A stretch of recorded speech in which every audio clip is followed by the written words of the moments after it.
মমতা ব্যানার্জি আর বাংলার মুখ্যমন্ত্রী নন। রাজ্যপাল বিধানসভা ভেঙে দিলেন।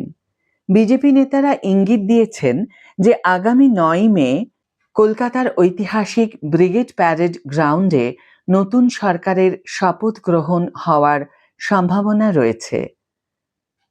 High everyone, welcome back to my channel আঞ্জনার ব্যঞ্জনা। বন্ধুরা, তোমাদের সকলকে আমার এই ছোট্ট ইউটিউব চ্যানেলে স্বাগত জানাই। পশ্চিমবঙ্গের রাজ্যপাল আর.এন. রবি বৃহস্পতিবার ৫ বছরের মেয়াদ শেষে রাজ্য বিধানসভা ভেঙে দিয়েছেন। ভারতীয় জনতা পার্টির কাছে বিপুল ব্যবধানে নির্বাচনে হেরে গেলেও রাজ্যের মুখ্যমন্ত্রী পদ থেকে পদত্যাগপত্র জমা দেওয়ার জন্য রাজ্যপালের কাছে যাওয়ার প্রচলিত প্রথাটি তৃণমূল কংগ্রেস প্রধান মমতা বন্দ্যোপাধ্যায় অনুসরণ করবেন না বলে ঘোষণা করার কয়েকদিন পরেই এই পদক্ষেপটি নেওয়া হলো। তার আনুষ্ঠানিক পদত্যাগপত্র না থাকায় তার উত্তরসূরি শপথ গ্রহণ না করা পর্যন্ত তাকে তত্ত্ববিধায়ক মন্ত্রী হিসাবে দায়িত্ব চালিয়ে যেতে বলার কোনো সুযোগ রাজ্যপালের ছিল না। কলকাতায় রাজ্যপালের কার্যালয় থেকে জারি করা এক বিবৃতিতে বলা হয়েছে, ভারতের সংবিধানের ১৭৪ অনুচ্ছেদের ২ নম্বর ধারার উপধারা খ এর অধীনে রাজ্যপালকে প্রদত্ত ক্ষমতা প্রয়োগ করে পশ্চিমবঙ্গের রাজ্যপাল আর.এন. রবি ২০২৬ সালের ৭ই মে থেকে পশ্চিমবঙ্গ বিধানসভা ভেঙে দেওয়ার আদেশ জারি করেছেন।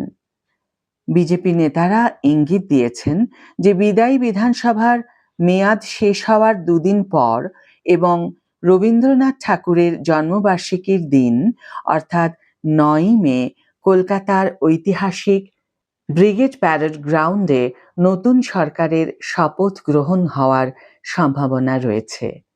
একজন ঊর্ধ্বতন সরকারি কর্মকর্তা বলেছেন, অন্তর্বর্তীকালীন সময়ে রাজ্যপালই রাজ্যের নির্বাহী প্রধান থাকবেন।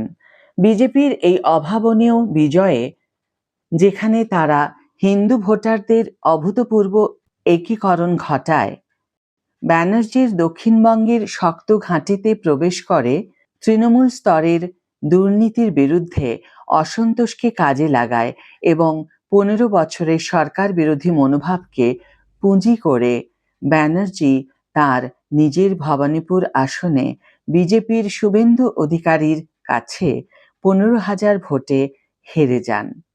টিএমসির ৮০টি আসনের বিপরীতে বিজেপি ২০৭টি আসন জেতার একদিন পর ব্যানার্জি ভারতের নির্বাচন কমিশন এবং কেন্দ্রীয় পুলিশ বাহিনীর বিরুদ্ধে বিজেপিকে সাহায্য করার অভিযোগ করেছেন। যদি আমরা নির্বাচনে না হেরে থাকি, তাহলে আমি রাজভবনে কেন যাব? আমি শপথ নিচ্ছি না, আর আমাকে পদত্যাগই বা করতে হবে কেন? আমরা হারিনি। এটা আমাদেরকে হারানোর জন্য তাদের একটি জোরপূর্বক প্রচেষ্টা। আমাদের লড়াই বিজেপির বিরুদ্ধে ছিল না, ছিল নির্বাচন কমিশনের বিরুদ্ধে। মঙ্গলবার নিজের বাসভবনে সাংবাদিকদের তিনি একথা বলেন। বুধবার টিএমসি মুখপাত্র কুণাল ঘোষ বলেছেন, তার পদত্যাগ করতে অস্বীকৃতি জানানো গণতন্ত্রে প্রতিবাদের ভাষা। মমতা দিদির পদত্যাগ না করাটা একটি প্রতিবাদের ভাষা, এটি প্রতীকী। ভোট গণনার সময় নির্বাচন কমিশন যেভাবে ১০০টিরও বেশি আসনে ফলাফল কারচুপি করেছে বলে অভিযোগ উঠেছে, এটি তারই প্রতিবাদ। বুধবার সাংবাদিকদের বলেন কুণাল ঘোষ।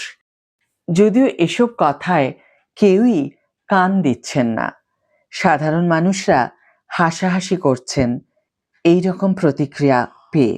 এর মধ্যেই বিভিন্ন জায়গায় হিংসাত্মক ঘটনা ঘটছে। গত পরশু শুভেন্দু অধিকারীর পিএ খুন হয়েছেন।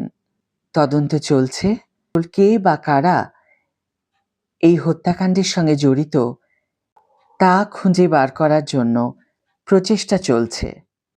তারই মধ্যে রাজ্যপাল বিধানসভা ভেঙে দিলেন। সময় সময়ের মতো চলবে, নিয়ম নিয়মের মতো চলবে, সংবিধান সংবিধানের মতোই চলবে। এখানে কারো স্বেচ্ছাচারিতা স্বীকৃতি পাবে না।